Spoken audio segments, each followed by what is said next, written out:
Good evening, ladies and gentlemen. Welcome to our show, Get Off Your High Horse, our show where we invite Christians to get off your high horse.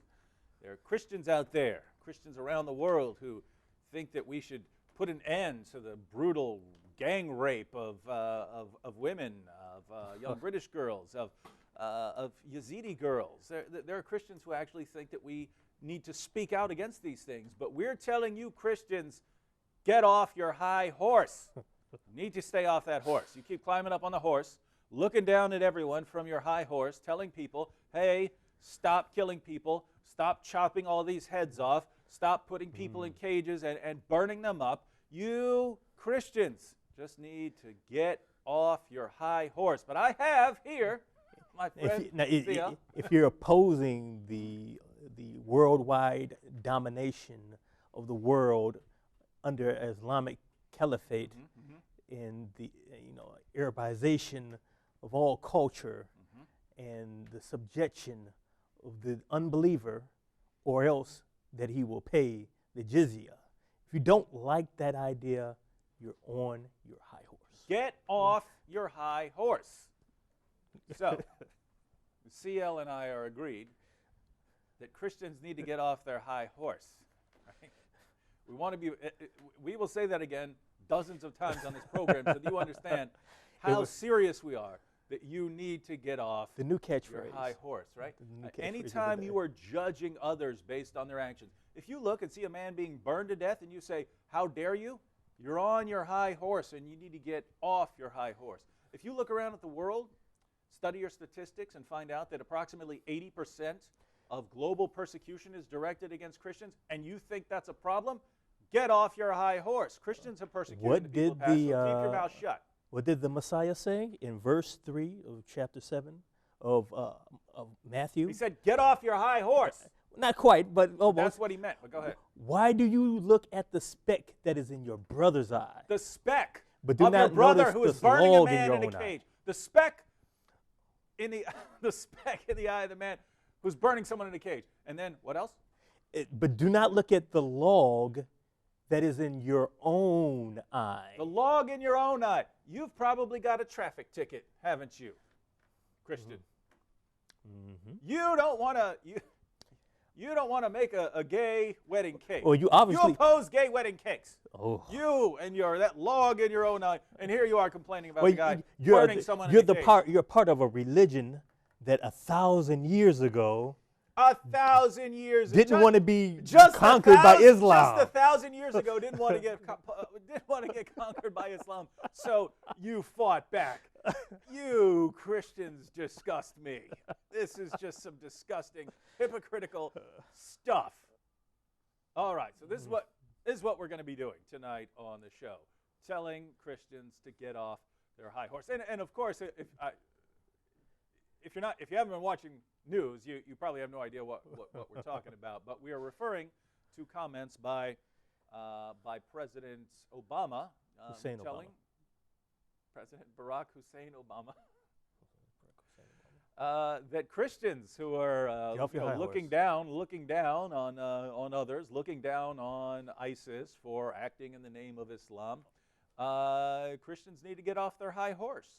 I like what Stephen Crowder said. I mean, if there's any time it's appropriate to be on a high horse, it would kind of be, getting on your high horse against a group that's burning people alive, or slitting throats and chopping people's heads off and raping women on a daily basis. That'll probably be an appropriate time to be on a high horse. But you have to understand, we live in a time period where Christians aren't supposed to have an opinion about anything. It's judgment. You're judging. You're being judgmental. And that's what's most disturbing here.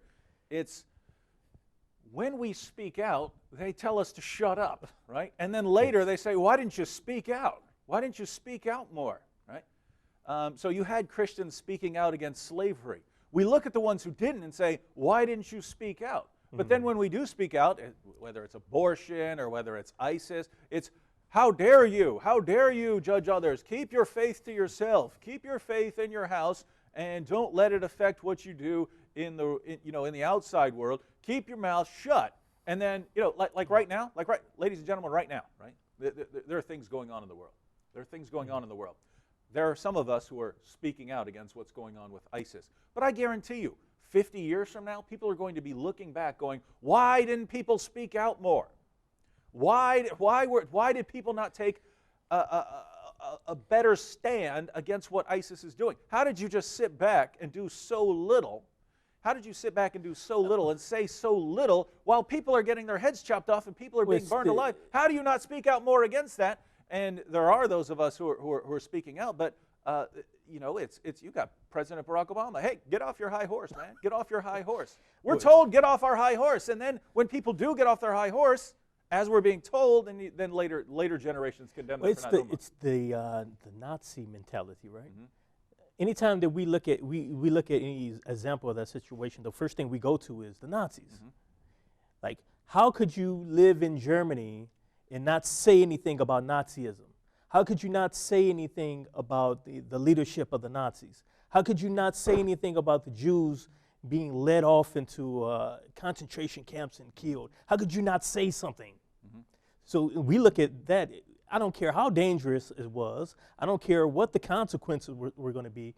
If you were a decent human being, you had to say something. Mm-hmm. And it's interesting you bring up that point because if you think about Nazi Germany, right? There were Christians who spoke out. There were Christians who tried to kill Hitler. We just, look, we don't believe in killing, but we're going to kill this guy. We're going to kill this guy. And then they got killed in their plots to kill Hitler. I read probably my favorite book that I've ever read apart from the Bible is a book called The White Rose. It was about German Christian, it was some German Christian graduate students, small group of them who were posting leaflets called The White Rose, right? They made a little one-page thing calling for a stand against Hitler, and they would you know, distribute them all over the place. And they did this several times. They were eventually caught, and they were killed for it. So you have young Christians speaking out, and you know, we look at that and say, "Good, I'm glad you spoke out." You know, I'm glad people spoke out. But we say, why didn't more people speak out? Well, here's the difference. In Nazi Germany, unless everyone kind of speaks out at once, when you have a couple of Christian graduate students, you can kill them, right? You can kill them. That's right. And so it's always someone who has to stand up first, and then when that person stands up, that person gets killed, and then someone else can. So unless there's just a mass, instant uprising, then groups like the Nazis can always kill people. And it's similar right now in areas controlled by ISIS. We see the public beheadings of, you know, an American journalist or something like this. But they're killing people regularly. Anyone who stands against them, speaks out against them, they can do that because they're in that area. Like Nazi Germany, where if you speak out, you're going to get killed by the Nazis. We're in an area where all we're going to face is some name calling, right? Like, get off your high horse. Yeah. All you have to face here in the U.S. is get off your high horse, or in more severe cases, you're an Islamophobe or you're a bigot. That's what you have to deal with. And people, I can't deal with that. I can't deal with that. I'm going to take President Obama's advice. Stay off my horse. I'm not going to get on the high horse so that I need to get off it. I'm going to stay off that thing. I'm going to stay down here, watch people get burned to death, you know, pretend that I'm outraged, but, you know, basically keep things to myself.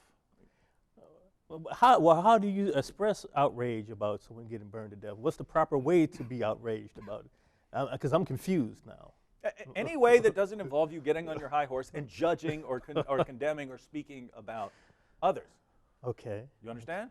Okay. So it's bad, but I can't acknowledge who exactly did it, and I can't acknowledge why they did it, or what's the ideology that's fueling their actions. I can't mention any of that. I can't talk about any of that, but it's bad. So basically that. Yeah, okay. Now, just to be clear on the meaning here, it's bad to burn a man in a cage. Yes, I think everyone would agree. I think. But all religions have their radicals. Again, Christians have people who don't want to bake wedding cake for a gay wedding, right? So, yeah. I mean, you know, who's to judge what's worse here, burning men alive? Not baking a cake. You know, I mean, who are we to judge, right? Anytime you're looking down and saying that's worse, I kind of think that's worse. That seems worse. Well, then you're racist. All right. Okay. Well, CL, I had to get you on here. I had to get you. We needed you on the show. Yes, because we need someone to defend President Obama. We need a vocal President Obama supporter, someone who went out, voted for him, and is ready to speak out in his defense. All right. You're good. All right. So let's go ahead, and we have a couple of clips from President Obama's speech. So we get to hear straight from the horse's mouth. There you go again, up on your high horse. What's wrong with you? So we got a couple of clips from President Obama.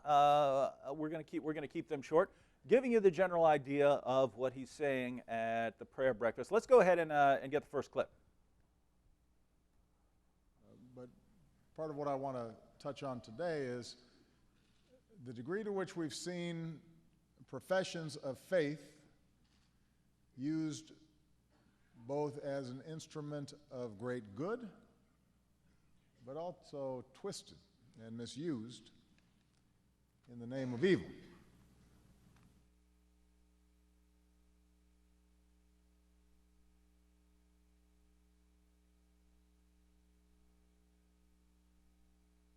Of faith, right?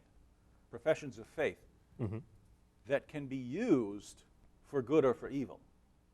So religion is neutral.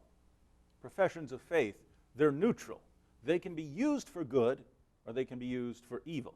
You can use your faith to help the homeless, take care of people, tell other people to get off their high horse. But thank God we have someone like Barack Hussein Obama to instruct us.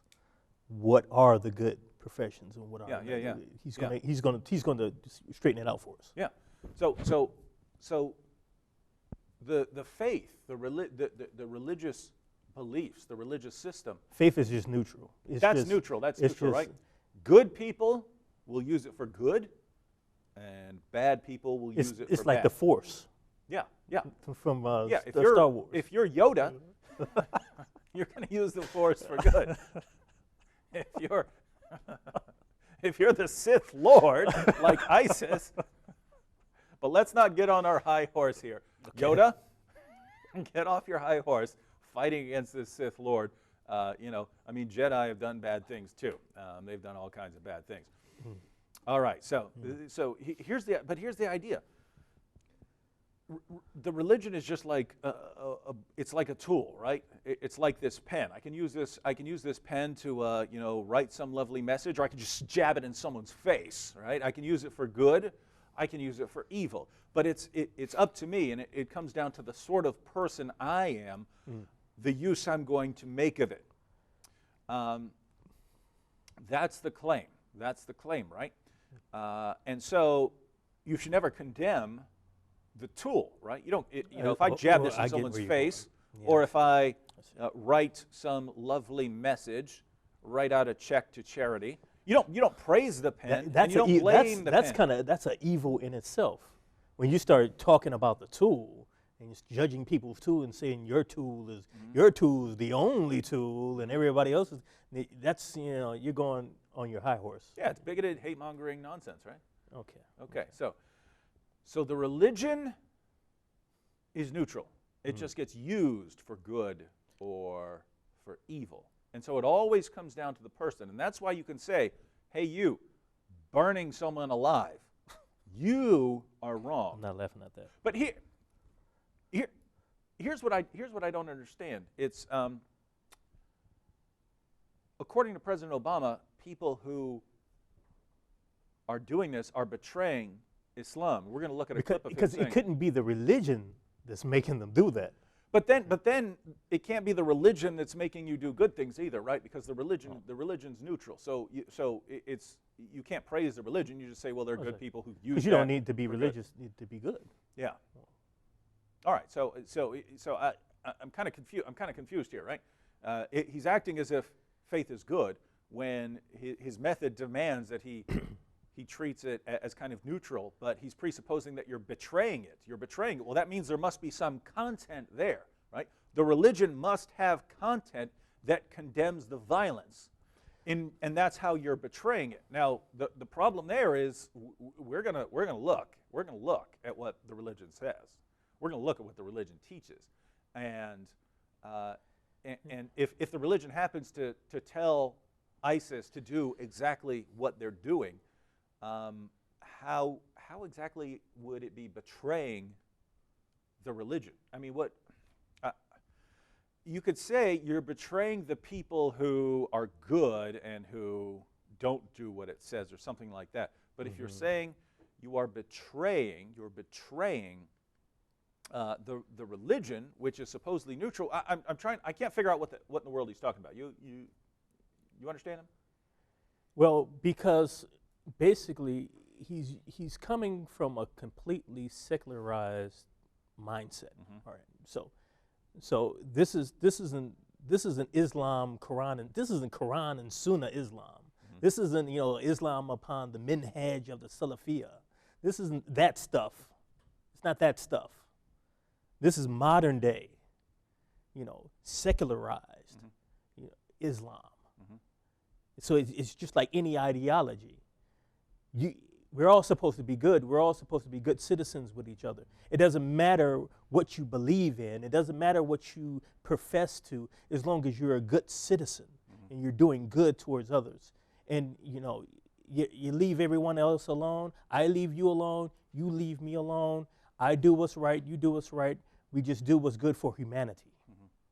And as long as you're doing that, it doesn't matter what your profession is. When you start talking about people's profession, you're becoming bigoted and intolerant, like you Christians tend to be. Well, I think the president needs to get off his high horse, right? Think he's condemning ISIS for betraying the religion, but I mean other people have betrayed religions in the past too, and so we all need to get off. You know what's crazy? He says he's a Christian, right? So he says he's a Christian, right? Because here I'm thinking, well, what has Barack Obama done in the past? But I'm thinking he's saying that he says he's a Christian, and he tells Christians to get off their high horse, but he's condemning ISIS for doing these burnings. Well, he did say we need to get off our high horse. He included himself. He said we need to get off our high horse. Oh, okay. All right. Okay. But what I just but wait. That's in the context of him saying that ISIS is this horrible, bankrupt, evil, wicked ideology, and but it has nothing to do with Islam. It has nothing to do with the Quran. It has nothing to do with Hadith. It has nothing to do with Sharia law. It has nothing to do with that. We're going to quote the sources about that. We're going to quote the sources about that. Anyway, all right. Let's go ahead and let's check out let's go through some more of these clips so we can sort of eventually. But I work just our thought way about towards something this. while you were saying that. If criticizing ISIS and bringing up Islam, if you can't do that, because you have to make a separation between the two, because ISIS is giving a bad name to Islam. ISIS is giving either ISIS is separate from Islam, they're different, they're completely stretched apart, and bringing them together is intolerance. So what about if you bring up what certain Christians did in the past? What are we saying about them? What are we saying about the Christian slave owner? My great-grandfather was a slave, in Mississippi. So you come from slaves, man. Yeah, I've wondered about my family because my dad, he grew up in Georgia, but he grew up in an orphanage, so we didn't know a lot about his background. But I met his grandmother once, and she wasn't racist when I knew her, but when she was 105 years old when she died, and when she got up over 100 years old and started losing her mind, people start, degenerating back to their younger years. You know what I mean? Like you can recognize, people that you knew back in the day, but you don't have the recent memories. And she became really, really, really, really racist. So I'm wondering if I come from, I know I don't on my mother's side because they're Norwegian, they came recently. But on my grandma's side, man, we might be connected way back in the day, right? Some high horse. There's some high horse back there. Yeah, there's some high horsing back there. But it's cool. But were they together now? See that? But were they real Christians? But no, but Were no, they- no, no, were no. they were practicing Christianity? I wasn't just bringing that up. I wasn't just bringing that up just to talk about that. I was going somewhere with it. It was without someone getting on the high horse, you don't change that, right? You don't change that situation, right? If you know, again, my dad's grandmother wasn't a racist when I was growing up, but when she started losing her mind, she was. So apparently she was when she was younger, and then got older and changed, and then as she lost her mind, went back to the way she was when she was younger. But how did stuff change, right? How does stuff change in an individual? At some point, even with yourself, you have to kind of get on your high horse and say, no, that's wrong. That part of me is wrong. But if you want actual civilizations to change, if you want to change widespread practices, Martin Luther King, he's on his high horse. He is way up there on his high horse. Right? He's doing a lot of he's judging the social order of America. And here's what's absolutely nuts, right? Is liberal politicians, right? The whole liberal community, they're the ones that are saying, we are for change. We want things to change. We want to bring change. And we're saying, we'd like to change this burning people alive and chopping people's heads off and raping women at will. We'd like to change that. Get off your high horse. Well, okay, we'll just keep quiet then. Oh, look at you. You should have stood up and spoken more. We can't win, man. There is no winning here. There is no winning. Maybe they don't like Christianity. It's almost like they don't like Christianity, right? You would think that, wouldn't you? It's almost like there's a kind of spiritual dimension to it, right? Where, right? I mean, all right. Let's go ahead and check out the next clip. We'll check out the next clip, and we've got a few clips before we actually get to President Obama. Telling people to get off their high horse, but he leads up to that. We don't want to misrepresent what he says, so we're going to go ahead and give the lead up. All right, let's go ahead and have the next clip.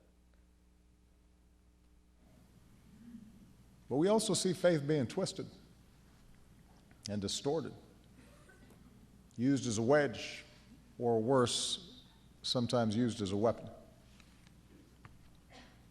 From a school in Pakistan to the streets of Paris, we have seen violence and terror perpetrated by those who profess to stand up for faith, their faith. Profess to stand up for Islam, but in fact are betraying it. They are betraying Islam. Now, look at the examples. Killing the infidel is killing the kafir, betraying Islam. Notice the examples. School in Pakistan, right, where they killed a bunch of students, right? Mass murdered a bunch of students. Weren't they Muslims? Huh? They were Muslims. They killed kids who were Muslims. Yeah. But there were Muslims who wanted to be educated, and Boko Haram. And it's ultimately Haram. notice it's the same, right? Because that's the Taliban. That's the Taliban there. Boko Haram, that's their entire organization, is built around Western education is forbidden. Yeah. And notice, we will kill you. What the point is, totally different ethnic groups, totally different cultural backgrounds, and yet so What far do they have in apart, common? all the way over in Pakistan. What do they have in common? People get on their high horse against them. That's the only thing that we have in common. Unless you can think of something else, but but actually, you say that it's kind of halfway joking. But isn't that kind of almost what our president is saying? Isn't that his argument that maybe if we didn't get on our high horse, we wouldn't experience terrorism? I don't know. I see I think he's starting to he's being forced to face reality, because when he came into office, it was pretty clear what mentality he had, right? Because that's what you're taught in every important university in the country right now. Yeah. What's the source of problems in the Middle East? We are. Well, We're the source of the problem. Plus, he heard that from his pastor for 20 years. Yeah, no question. Jeremiah, right? Yeah. We are the source. We are the source of the problems, right? We are the ones. We are the evil nation going around causing all the problems, stirring everything up. And so, the theory, and by the way, when Barack Obama got elected, I was actually thinking, this is going to be some rough times. The terrorists are going to go buck wild. Terrorists are going to go buck y- wild. so But I kind you of weren't celebrating. I was kind of thinking we might need to go through this, right? We might need to go through some time just so that this liberal theory can get tested. The liberal theory being exactly what Barack Obama's views were and exactly what he tried. All you need to do is, one, pull out the troops, and two, just praise the religion and tell them you really love it and, hey, we want a new beginning. What did he do? He went over to Cairo, right there at Al-Azhar University, to cheering, right? He starts quoting the Quran to them, telling them what wonderful contributions Islam has made to the world, that Islam is going to be part of the solution to the problems in the world and so on. Praise Islam, praise Islam, praise Islam, praise Islam. Hey, let's pull the troops out of Iraq. That's going to end the problems. Let's pull the troops out of everywhere. That's going to solve the problem. And what happens? We have the Islamic State now. Yeah. And what happened? And again, I was looking at this years ago, thinking this is what's going to happen. But think of the alternative, right? Well, think of someone who doesn't have that idea. If someone doesn't think that way, gets elected president, well, they're going to keep, hey, we're going to keep the troops there. We're going to make sure that there's stability, because that's what. Bush isn't a genius, right? Bush wasn't a genius. But this is, you brought it up, but I mentioned it a little bit. For 20 years, he was in a church that taught black liberation theology. And if anybody knows any, I'm not an expert, but if you know anything about black liberation theology, it's the idea that the gospel, the real gospel, is that the oppressors of the earth are oppressing minorities, and the gospel is to liberate them from this oppression. And that may entail violence, that may entail protest, that may entail civil disobedience, but the real evil is the power, the rich, the powerful, oppressing the minority. So that's what he claims. That's what he professes to. That's what he was involved in for 20 years. And so if you get rid of the oppressors, then everything's going to be okay. Exactly. And as I just pointed out, George Bush is not a genius, but he was just smart enough to say, I'm going to listen to what my advisors here who were saying, if we just clear out now, some bad dudes are about to take over. They will pounce on this situation. And so as much as people say, just pull out the troops, I understand, based on what my military leaders who have spent decades studying this have said. And that's one of the main differences between certain politicians. You have the very ideological minded, no, here is how the situation is in the world. Who cares what anyone says? This is how I'm going to do things. And then you have other people going, I don't really know. What do you guys say? Oh, you say it's like this. I got to roll with this. We're going to talk more about this, because this is it's hard to overestimate how important this is in the world right now, because we're talking future generations. We have to take a quick break. We'll come right back. I want to throw this in real quick. Has Barack Hussein Obama even heard the real gospel? I'm not sure.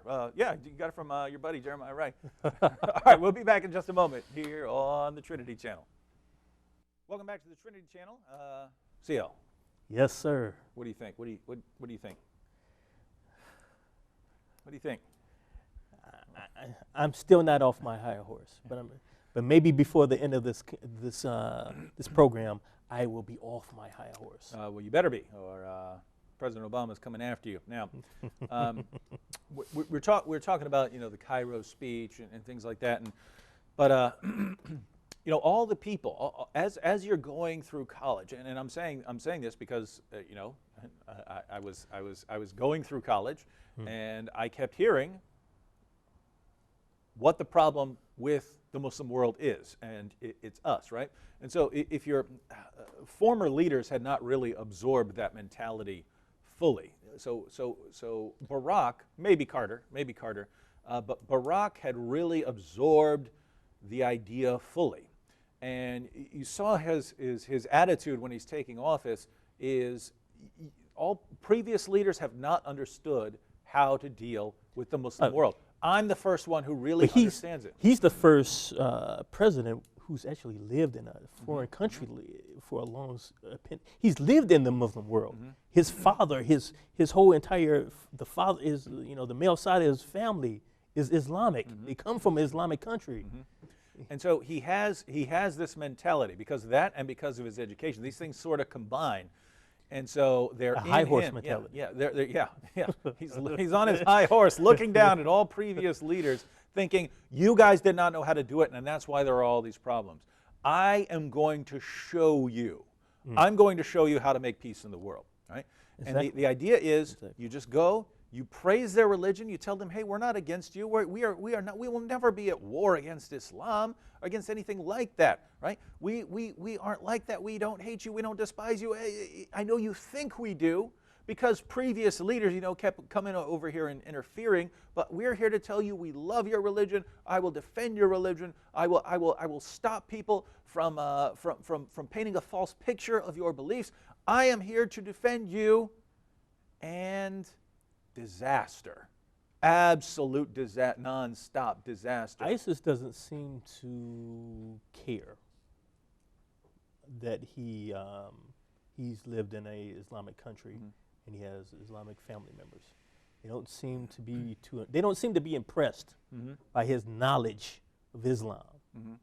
Because I was just saying while we were on break, every time our president speaks, there's this air, there's this attitude that somebody's talking who knows what they're talking about now. Get off your high horse, be quiet, and just listen.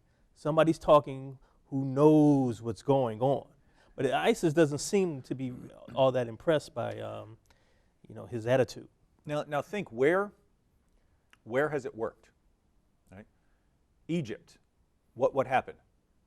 Arab Spring, Muslim Brotherhood. Egypt actually fought their way out of it, right? They're still going to have a lot of problems.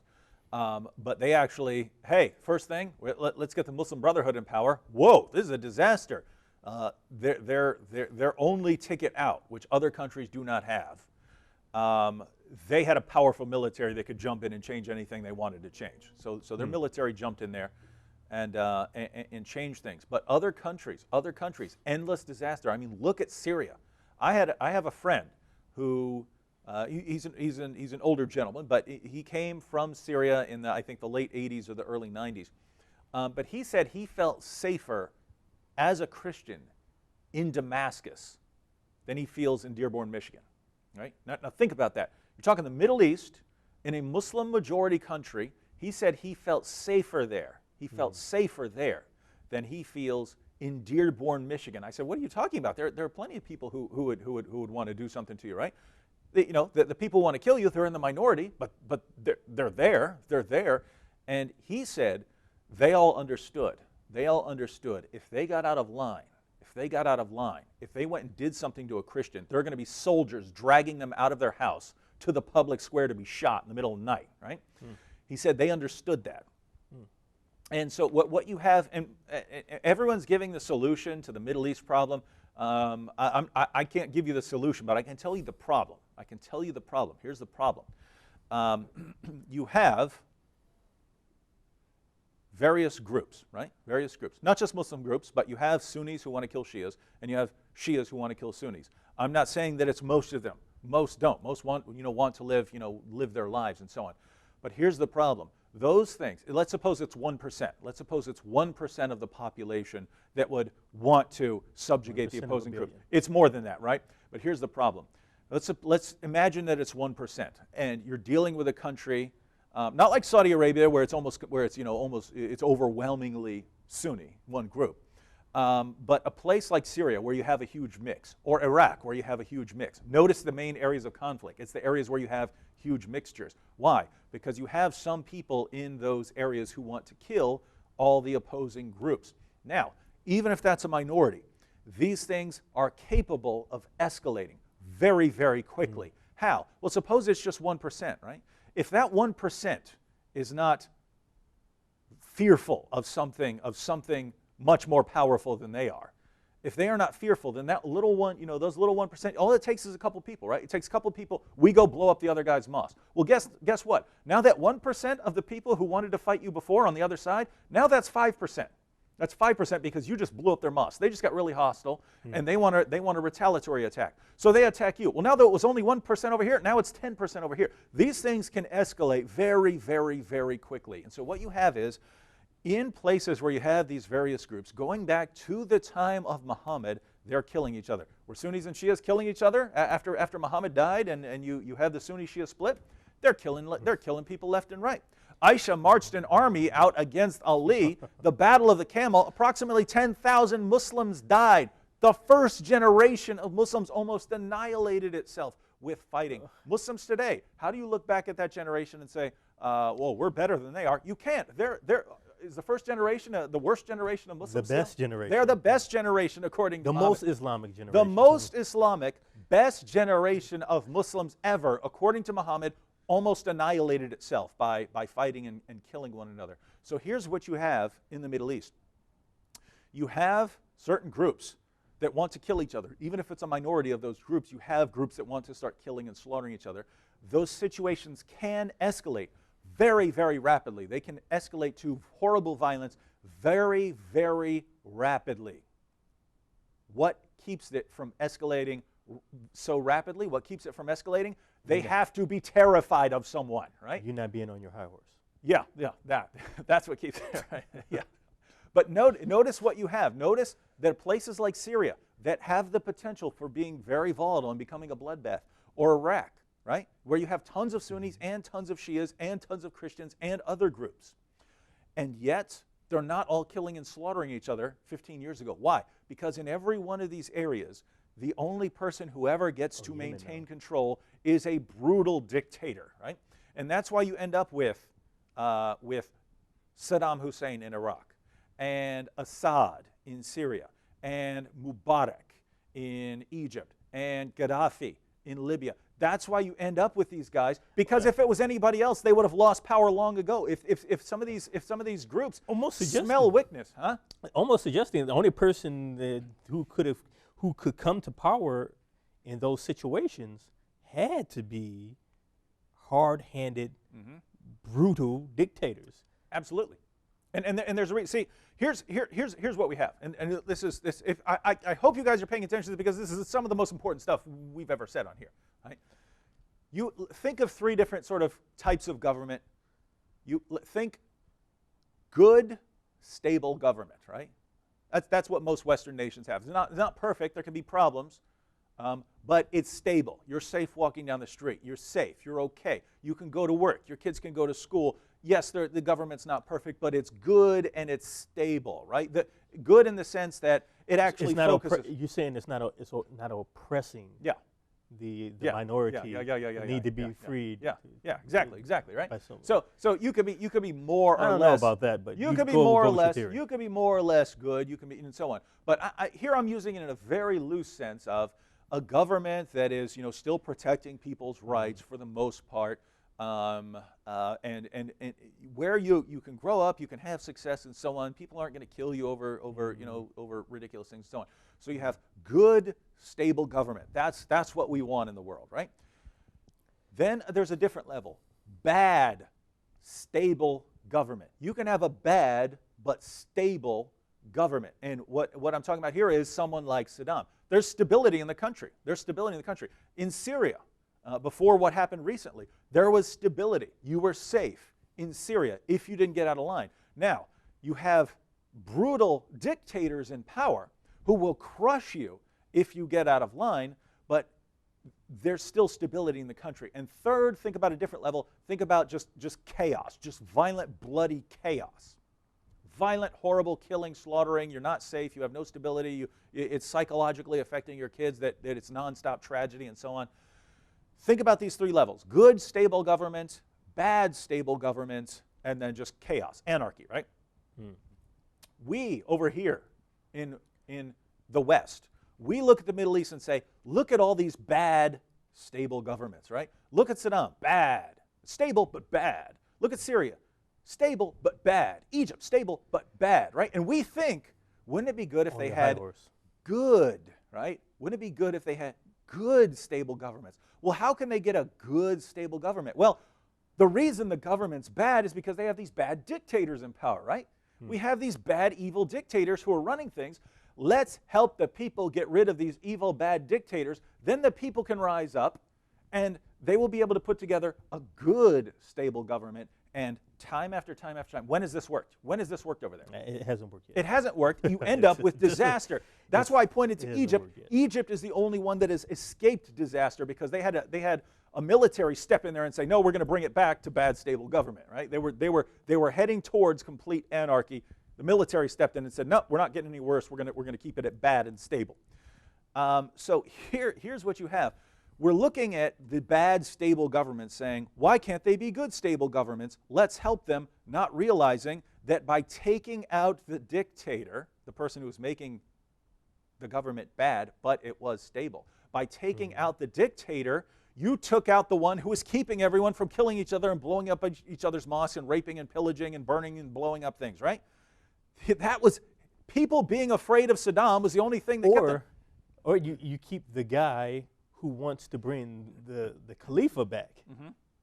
And that's the key right there. You see the mentality of ISIS. The mentality of ISIS is we are either going to have Sharia or it will be chaos, right?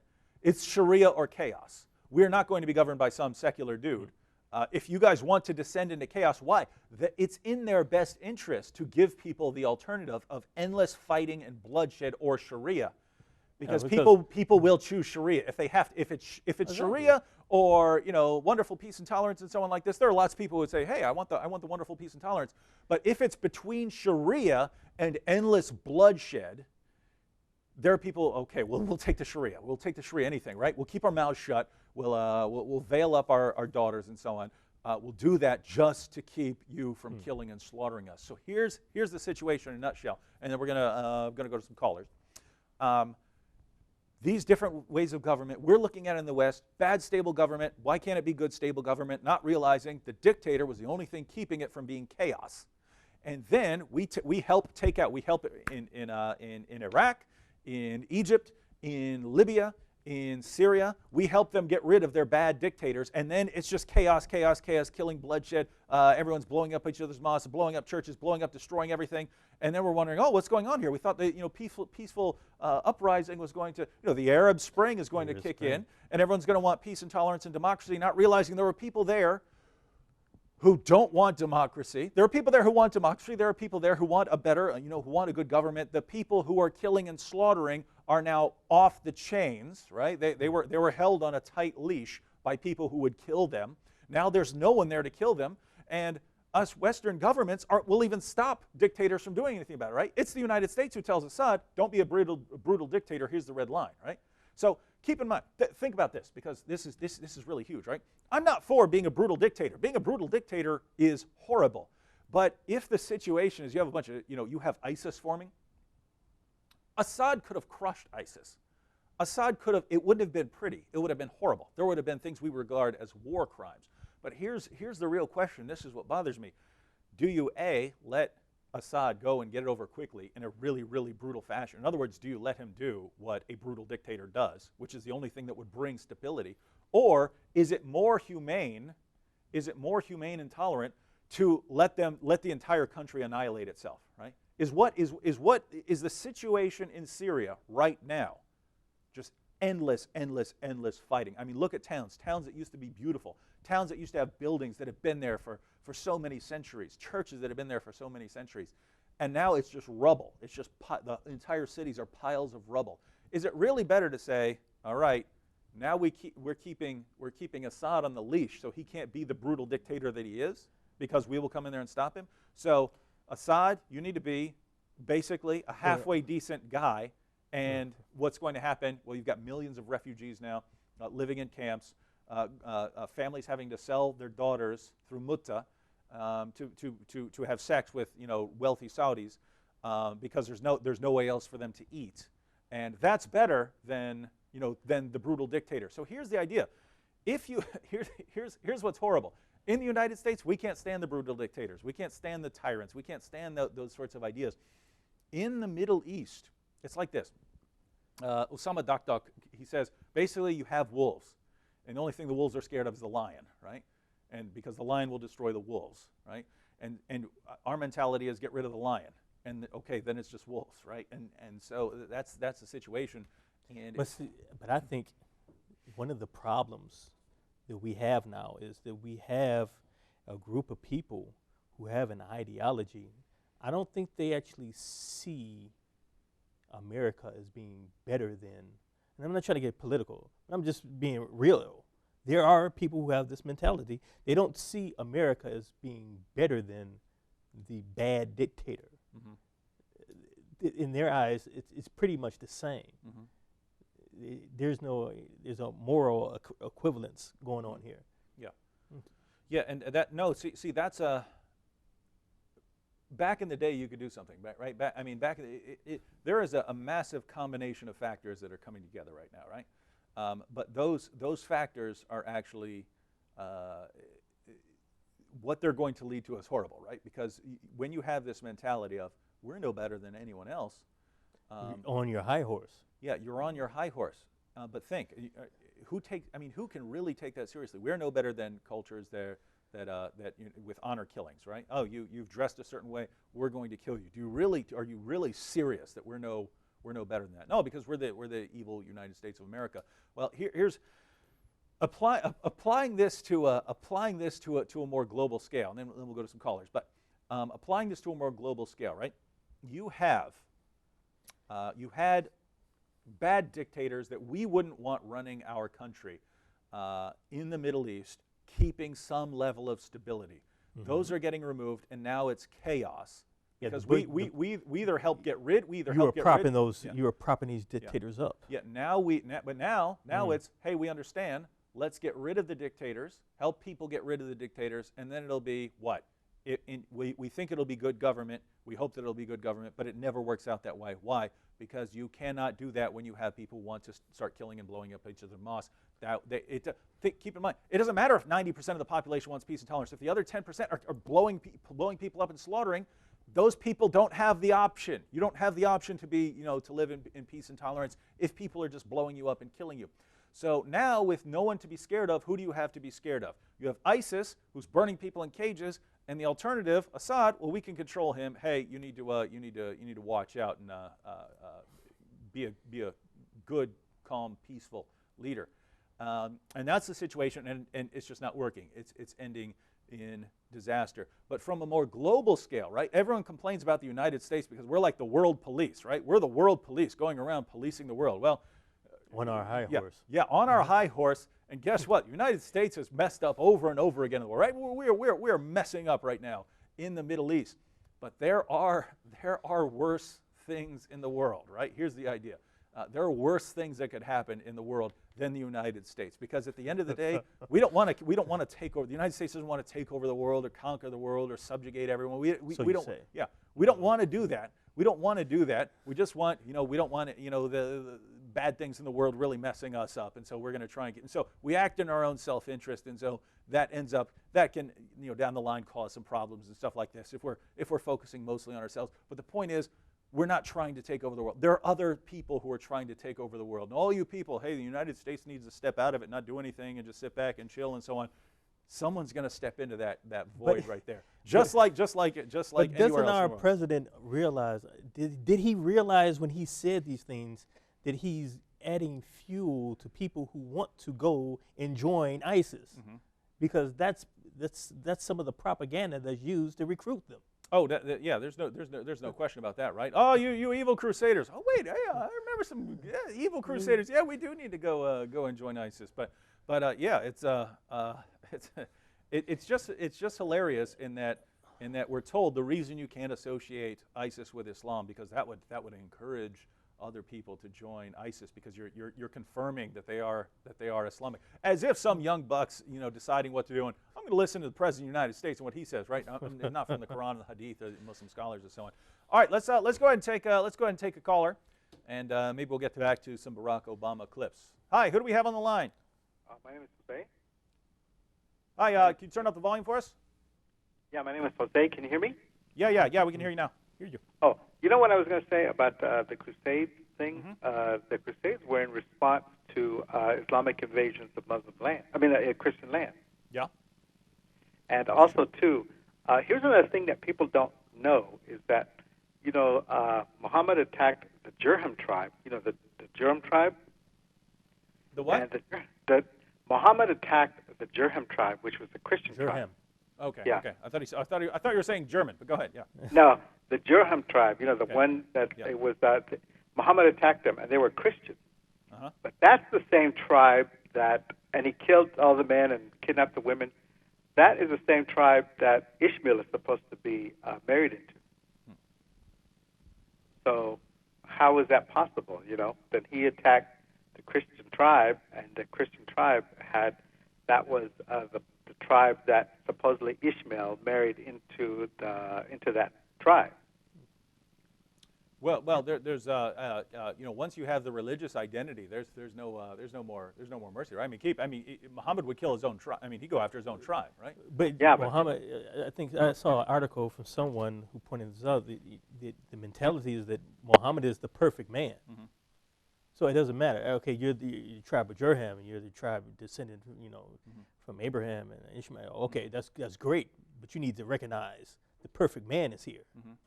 And if you don't recognize the perfect man is here, you're on your high horse, and you're going to be. You're right.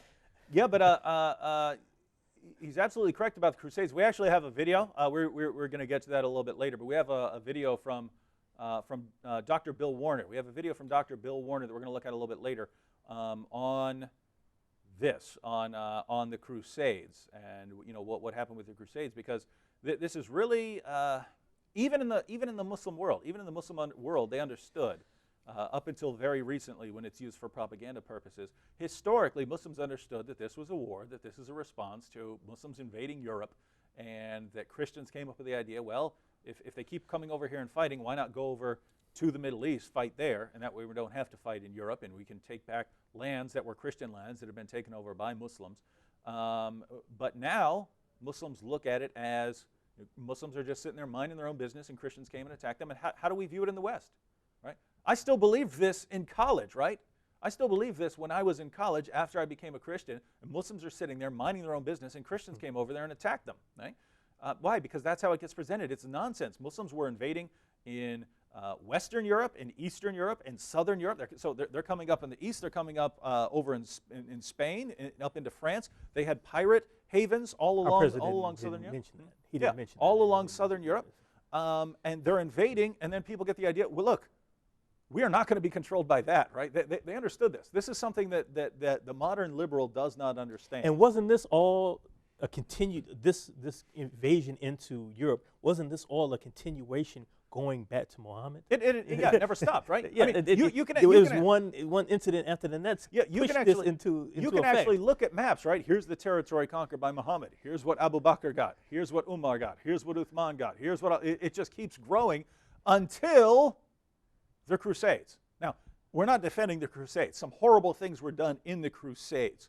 But the idea that Muslims are minding their own business when it's nonstop expansion and aggression, and if Europeans did not put a stop to it, if they did not fight back, we'd all be Muslim right now. We'd all be Muslim, God forbid. All right, we have to take a quick break. We'll be back in just a moment here on the Trinity Channel.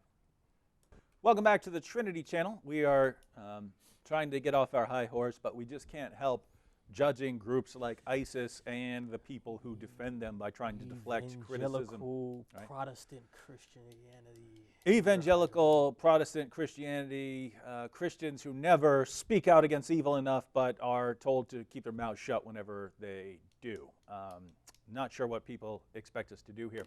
All right, the caller mentioned the Crusades. We want to get to that video. We have a couple more clips to go through. So let's go ahead and look at our next clip of Obama, because we want to get through to what he actually said. All right, let's take our next clip.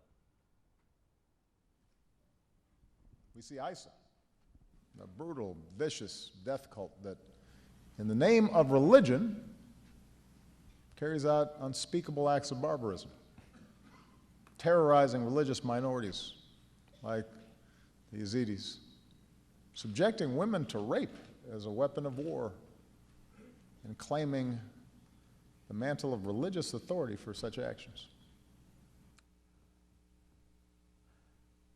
CL, is it just me, or is everything he just condemned ISIS for saying that they're getting this from their religion, actually from their religion. Terrorizing religious minorities?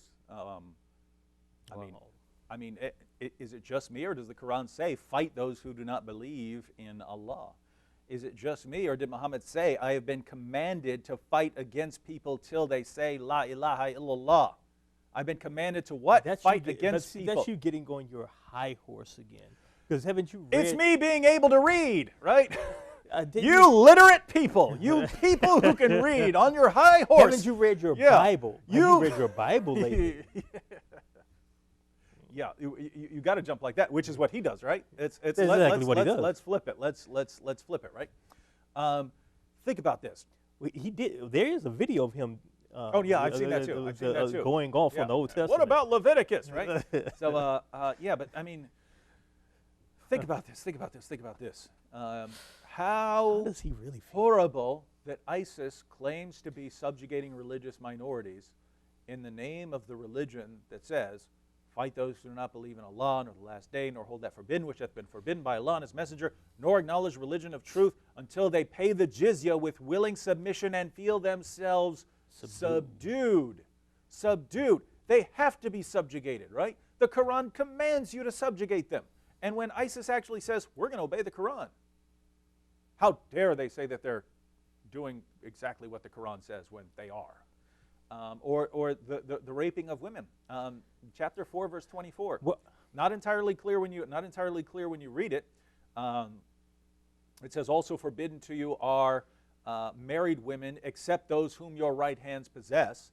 But when we look at what Muhammad says about it in Sunan Abu Dawud, it's referring. He was asked, hey, these women are still married. We've captured them and their husbands. Can we have Because sex with them? And obviously- the answer is Surah 4:24 that came down as a response. Obviously You can you have don't sex with them all you understand, want. don't you? That's exactly what ISIS is doing. And everything he just said, everything they just said is everything he just said to condemn ISIS is the exact same thing Muhammad and his companions did. That's because you don't understand that there really only, in Obama's ideology, there's only two choices here, right?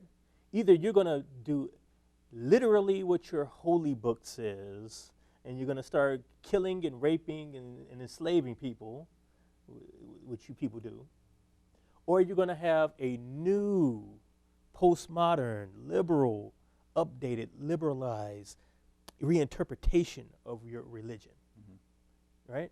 Those are your two choices. Get off your high horse. We have to get And off stop enslaving Yeah. and pillaging and people being and able to become a read. liberal and being able to read. instead. So we need to not be able to read. We need to not look at the Muslim sources. Now here's the problem, ladies and gentlemen. We could follow President Obama's advice, which he's not saying this, but this is what we'd have to do in order to do what he wants. We'd have to never read the Muslim sources and just pretend and keep telling ourselves they don't say what they say. What good does this do? What good does it do if our entire population is completely ignorant of what Muhammad taught? And we just keep telling ourselves has nothing to do with religion, nothing to do with religion, nothing to do with religion. That doesn't stop ISIS from killing and slaughtering because that's what Muhammad said. It doesn't stop them from raping their captives because of what Muhammad taught. Us being ignorant does not stop them. It only stops us from trying to respond to them, trying to refute them. This seems to be the entire modern approach. Just be as ignorant as possible, and hey, wait for the situation to go away. And what it comes down to, it's like the situation with the national debt, right? You eventually have to pay off your debts. But the idea is, who cares? That will get passed down to the next generation, right? As long as we don't have to deal with it, who cares what future generations will have to deal with? And with ISIS, it seems like the same mentality. Let's just squeak through, being as ignorant as possible, not dealing with the problem. Future generations can deal with a much more powerful, much more sophisticated Islamic state. As long as we can ignore it, we'll ignore it because that's what's most comfortable for us. It's almost like people are just going to do whatever, whatever's most comforting. Just maybe it's not ignoring. Maybe it's we're sympathizing with them. We're showing them. We're sympathizing with those guys burning people. We're showing them that we understand we understand. We're understanding. We're not like, I hate to, I don't know if you noticed that you're white. You're a white male. You're a white male. I don't. I'm 1/16 Blackfoot Indian though, so Oh well. yeah. Oh well. I have a distant grandmother who was a Blackfoot Indian, so in But, your face. but if you could just show them Burn. that we've struggled just like you, we've faced the oppressor just like you, We've burned people to death just like you. We've lobbed off heads and we just can like we you. can just talk. We can just talk this thing out, and eventually we're going to talk this thing out, and we're going to have peace. Yeah, and that's that is part of the. I mean, you're joking, but that is part of the idea, right? Coexist. Yeah. Have See, you seen the Broker It's I might actually look this up so we can quote it, but there's an excellent short review of Hitler's Mein Kampf by George Orwell, right? Where he's saying, I mean, he's talking about Nazi Germany time, right? And he's talking about Hitler and how Hitler took over Germany, right? Germany, I mean, we look back at it as this evil nation. They were considered the one of the greatest cultures of the time. They're the ones putting out all the operas and everything else. They had the greatest scientists. They're the ones who have like Einstein and all these guys. And we're looking at them. How in the world did Hitler take over there? And George Orwell, this is a guy who wrote Animal Farm in 1984, very smart guy. He's looking at it and he says, you know what happened? He says, they got the idea, this liberal idea, that people just want, to live comfortable lives, not to have people oppressing them, things like that, not to have a lot of strife. They want to work a little bit. They want to have fun. And if you just get everything out of the way that's interfering with that, well, everything's going to go well. And what happens, he says, is then Hitler comes on there, starts saying, we're going to take over, we're the best, we're going to conquer, and the entire nation rallies around him. And people are wondering what's going on. And his point is, there are people who who are interested in more than living nice, comfortable lives. There are people who want to subjugate, and he says, his point is, until you understand that, you are going to have endless problem after endless problem after endless problem. You're always going to be sitting with this stupid look on your face going, why is this happening? What you have with ISIS is, there are people who want to do bad things in the world. And Islam justifies it. Islam says, yes, this is what God wants you to do. So now it's not just you have this desire to go and overpower women and rape them. Now there's evil God in the wants you world? to do this. God wants it. goodness. This is what God says you can do. And so it unites the people who have these desires under one banner. And until we get our minds around the fact, which President Obama has not figured out yet, I think he's figuring out that Islam doesn't work exactly like he thinks it works, because he tried his method and it's just ended up in a huge disaster, and this is going to be the legacy. But as far as people, not just Obama, people in general, not getting their minds around the fact that there are a lot of people who are interested in more than just living a comfortable life. There's not going to be an end of these problems. All right, we have about 15 minutes left. Wanted to get to that Bill Warner video, so let's go ahead and go to the next clip. All right, we got the next clip. There we go. We see sectarian war in Syria, the murder of Muslims and Christians in Nigeria, religious war in the Central African Republic, a rising tide of anti-Semitism and hate crimes in Europe, so often perpetrated in the name of religion. Perpetrated in the name of a religion that commands them to do precisely what they're doing. So here again, do what the religion commands, then you're not following the religion. In order to follow the religion, you need to not do what it commands. Because I think there's a theme going on here. He says, in the name of religion. As we said in the beginning, he puts forward the idea that religion is this tool for you to use. This is religion. It's just a pen. What are you going to do with it? It's the force. So if you use religion like he proposes, the way he sees religion, well, then you're using religion good. But if you actually you take your little holy book and you think it's actually from God, and you think it's something you need to do and you need to order your life by, and to be like a fundamentalist of some type, then you're going to be like ISIS. And that's what I'm saying. Those are your two choices. That's your two choices. So either people like you, who want to be, your evangelical Christians and all your nice stuff and your little Bibles and stuff, you're just one step away. Your moral equivalence between you and ISIS is not a far stretch of the imagination. You're only a couple of steps away from ISIS. It's only going to take something to push you over the edge, and you're going to be out here chopping heads off. That's why you got to keep me in check. Got to tell me to Yes, stay off got my to high horse. keep you off your high horse and keep you in check. Exactly. So that's why we saw a couple of years ago when he first got into office, it was an announcement that came out for the military. They were watching evangelical Christians. You got to. Watch those evangelicals, because you don't know what might happen. What you might do. Yeah, and you'd think people would be able to figure this out by now, that because it's part of Obama's view and everyone else's view that if all religions are just a tool, they're neutral, they're not good or bad, they're just a tool for good or bad people. Why is it that in the Muslim world that we see killing a bunch of school children and gathering up a bunch of girls in Nigeria and using them as sex slaves, and ISIS, and just, why is it that keeps cropping up in places that are so different, right? I mean, these are very different areas: Afghanistan, Pakistan, Iraq, Nigeria, Egypt, Libya. These are very different regions, and the same problems keep rising up, and we can quote the sources that they're getting these things from. You'd think, because according to the theory, right, if the religion is just neutral, if the ideology is just neutral, then we should, if we see a problem rise up in the Muslim world, we should see it in other places in the world rising up with equal frequency. If we see 5 Muslims do something bad, we should see 5 Christians, 5 Jews, and so on. Proportionally, because there are many more Christians in the world. But if we're talking about percentages, if we see 5% of Muslims getting up to do something, we should see 5% of Christians, 5% of Jews, 5% of Hindus, if it has nothing to do with the dominant ideologies.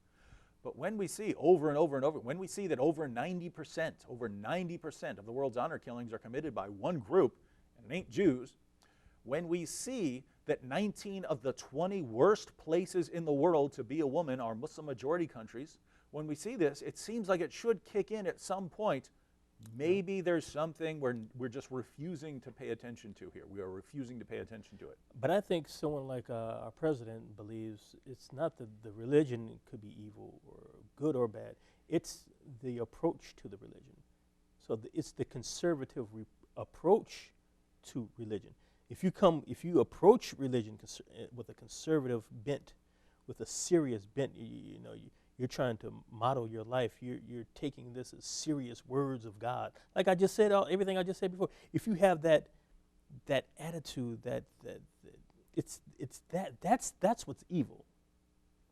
The conservatism towards religion, that's what's evil, and not being more progressive towards religion. That's the thing, right? Then you will be better. But that doesn't deal with the problem. If you have conservative Christians, right? You have conservative Christians, yes. Conservative Muslims, conservative Jews. You have really, really devout Christians, really, really devout Muslims, really, really devout yes. Jews. That comes down to the person, right? They're just certain people. I'm one of them, right? I'm one of them that say, hey, if this is what my religion teaches, this is what I'm going to do. But he's saying that's evil. I think he believes that's evil. But look what it is. I'm commanded to love my neighbor as myself, to harm no one, to do good to everyone, things like that. To speak out on behalf of the oppressed. These are the things my religion tells me to do. But think about that. If it comes down to just people, some people are just wired differently. Some people take it very seriously. Some people don't take it very seriously at all. If it's really that way, then guess what? There are Christians who are like that. There are Jews who are like that. There are Muslims like that. If it's just sort of nature that some people take these things much more seriously than others, then why is there one group that's going up and shooting up schools of children, one group who's just kidnapping hundreds of girls to use them as sex slaves, one group who's chopping people's heads off and burning people in cages? Why is it this one group if it's really Because just different people have those are the some- group of people who are being oppressed at this moment. You had your time. There was a time. When was I oppressed? I've never been oppressed. What are you talking about? Well, you had your White time. people, You white had- people have never been oppressed. What are you talking You about? Christians had your time of violence. You had your time of violence. You had your time of making some bad decisions and bad choices. Muslims are in a bad predicament now. They're politically and economically they're in a bad predicament, and these are just some bad choices being made. And yet, whether it's the Muslims in Nigeria or in Pakistan or Afghanistan or Iraq, they all react in pretty much the same way. And guess what? There are oppressed Christians in the world. You know it, right? Yes. 80% of the world's persecution is directed towards Christians.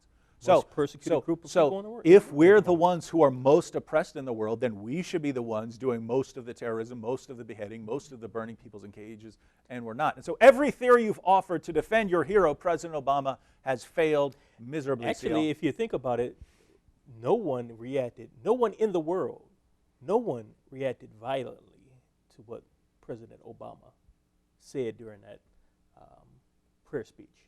There was no violence, even though it caused a lot of controversy. A lot of people were upset. A lot of people did not like what he had to say. Yeah, imagine if he come out there and said, "Hey, I want to speak out on behalf of free speech. Here's a cartoon of Muhammad." International bloodbath. It would have been way worse than Yes. Charlie Hebdo, because the more important the Oh, person it is who would- does it, the more violence there is. Whether you get the president of the United States doing it, Yeah. it would have been. All right. Well, let's. President Obama wants us to get off our high horse, so let's go ahead and get to that clip so we can see exactly what he says and whether we can take it seriously. All right. Next clip. And lest we get on our high horse and think this is unique to some other place, remember that during the Crusades and the Inquisition, people committed terrible deeds in the name of Christ. In our home country, slavery and Jim Crow all too often was justified in the name of Christ. Wowzers. Guys at a prayer breakfast. Hey, those of you on your high horse about ISIS, looking down at all this raping and blowing up mosques and churches and burning people alive, keep in mind, 1,000 years ago, got the Crusades. Even here in our country had Jim Crow and stuff 100 like that. years ago. Yeah. 100 years ago. Yeah, Jim Crow.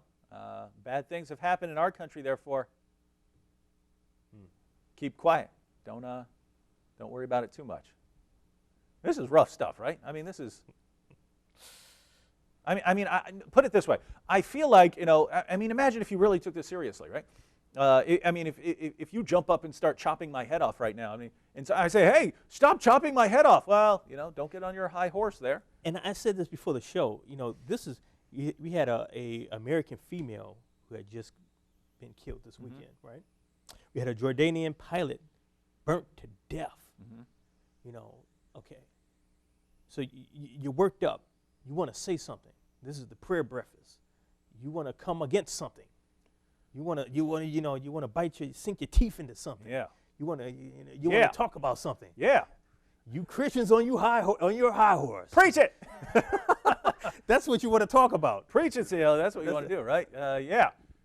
Crusades, ladies and gentlemen. Crusades. Christians tried to resist the subjugation of Europe by Muslims and got a lot of things wrong. All right, let's go ahead and go to our next clip because we wanted to get to this clip by Dr. Bill Warner. But go ahead and let's play the next clip.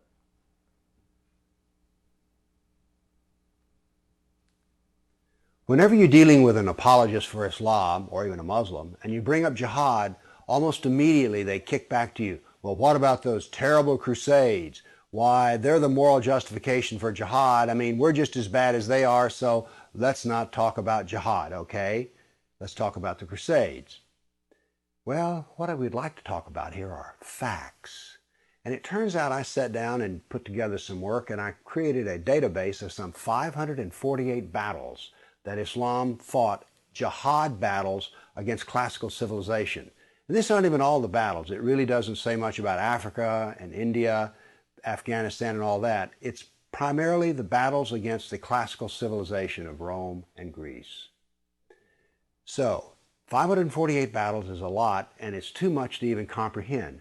So I created something which I call a dynamic battle map, in which you have a display of the Mediterranean, and a white dot means that this 20-year period, that's a new battle. So every time the screen changes, it's 20-year period.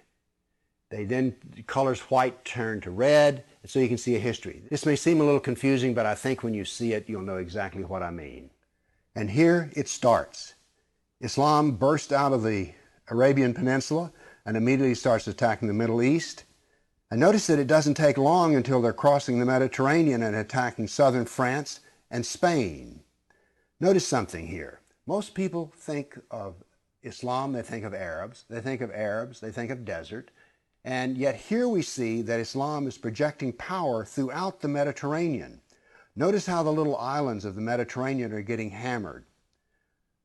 The navy of Islam would attack coastal towns, kill, rob, rape, and then take slaves.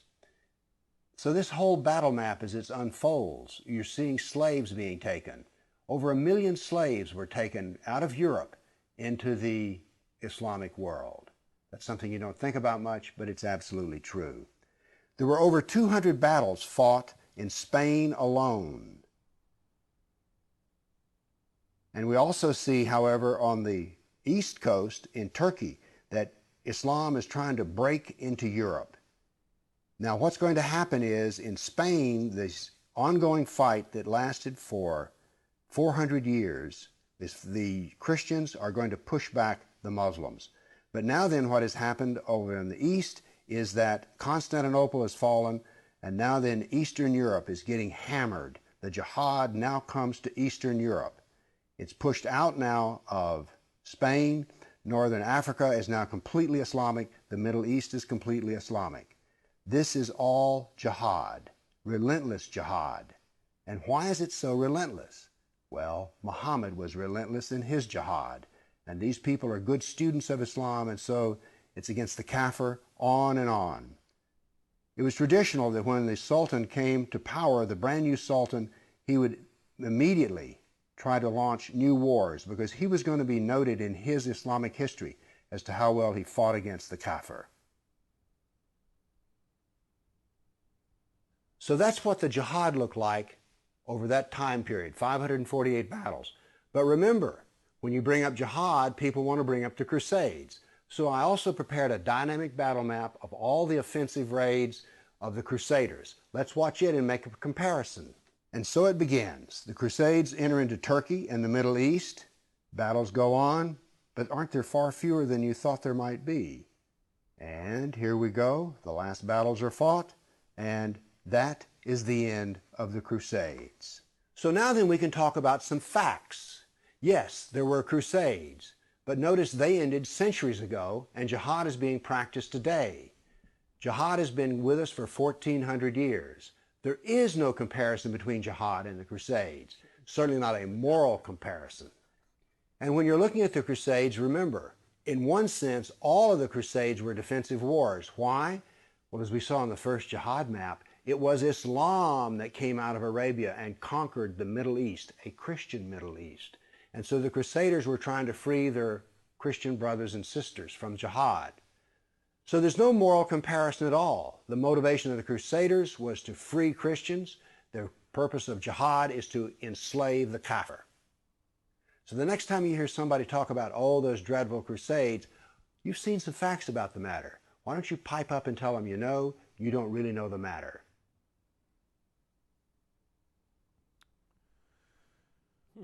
Now it's interesting. He posted that video last year. He posted the video last year, long before Obama's comments. He's saying, "Hey, when someone brings up, jihad, and then tries to compare it with the Crusades. Actually, look, I mean, jihad is over and over and over and over and over again for 14 centuries and never stops. The Crusades, they last a little while. They're in response to Muslim aggression, and yet in the minds of people like Obama, get off your high horse, because, for 1,000 years ago, there was a little bit of time of Crusades that were in response to Europe being on the edge of being subjugated to Islam, and they're the same thing. They're the same thing. They're not the same thing, ladies and gentlemen. And the fact that a guy who's in theory the most powerful person in the world thinks like that, I don't know what we're going to do. The only thing we can do is try to develop an informed population of people who, whenever something like that is said, know enough to speak out. That's what we're doing here on the Trinity Channel. That's what we've tried to do here tonight, and that's what we'll be doing half an hour from now when we come back to another episode of Jesus or Muhammad. We'll see you then.